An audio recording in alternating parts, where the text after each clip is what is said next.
Welcome back to this channel. Buying an investment property is one of the best way to build and hold wealth. Pero ang tanong ng karamihan sa akin, Rom, maganda rin kayang strategy itong investment property to finance our retirement? At yun ang ating pag-uusapan ngayon.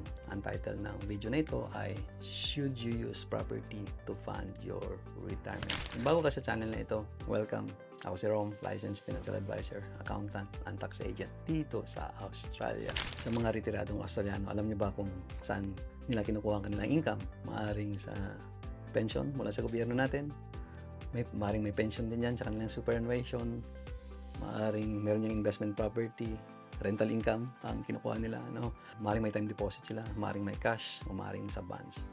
Some retirees use a combination of all.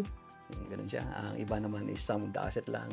At ang iba ay nakakonsentrate lang sa property, which is, di ba, ang kagandahan kasi sa property is less volatile as compared to other investment product. Alam nyo ba dito sa Australia, more than 2 million are property investors. At 60% sa 2 million na yan ay more than 50 years old na. Anong ibig sabihin nito? Maaaring itong mga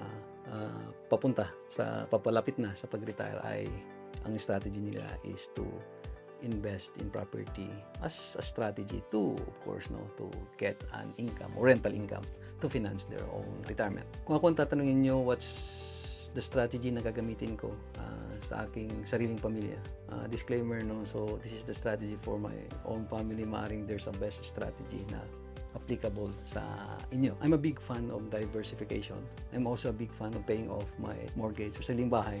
Superannuation is the best strategy para sa amin considering na it's very tax efficient siya. You can build wealth dyan and ang tax na babayaran is mababa.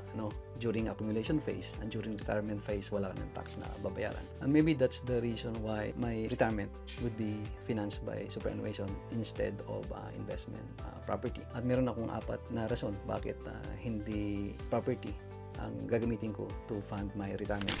Ang una dyan is for investment property, ongoing cost can pile up. Nagde-depreciate ang property. Darating ang time na papalitan mo ang kitchen niyan, yung bathroom, yung aircon, at kung ano-ano pa.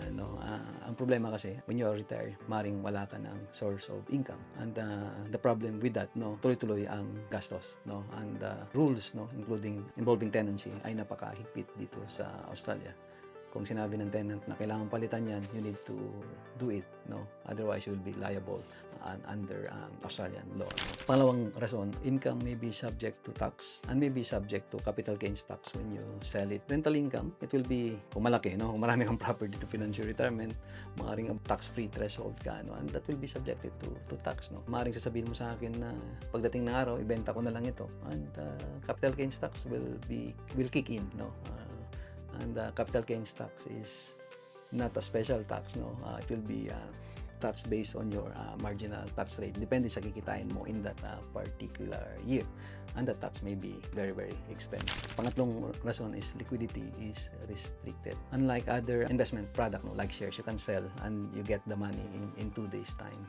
Investment property, kung kailangan mong pera, like for example, there's a medical emergency, you need to travel, may gusto kang gawin, you cannot sell that investment property na kalahati lang, hindi mo pwedeng ibenta yung 1 bedroom ngayon and 2nd bedroom next year, or bubong naman after 3 years, so you need to sell it in one go. Ang problema niyan is it's not very liquid. It will take time to sell it. Maaaring average niyan is 2 months, at maaaring hindi mo rin siya may benta.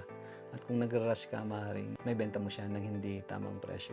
Number 4, your income is not guaranteed with regards to investment property. Ang problema kasi dyan is kung nagkaroon ng bakante, and that's the time na maring wala kang income in that particular month, na bakante siya. And pagdating naman sa pension, siguro investment property is subject to asset test. Yun ang nakikita kong reason why my own retirement will not be financed by property alone. At maaring meron din kayong strategy na the best para sa sariling pamilya nyo. At yun ang gusto kong malaman at i-comment nyo sa video na ito. Kung may natutunan ka, hit like, subscribe, and i-share sa mga kaibigan ninyo na maaaring iniisip nilang property lang ang kanilang gagamitin to finance their own retirement. Kita-kits tayo next week.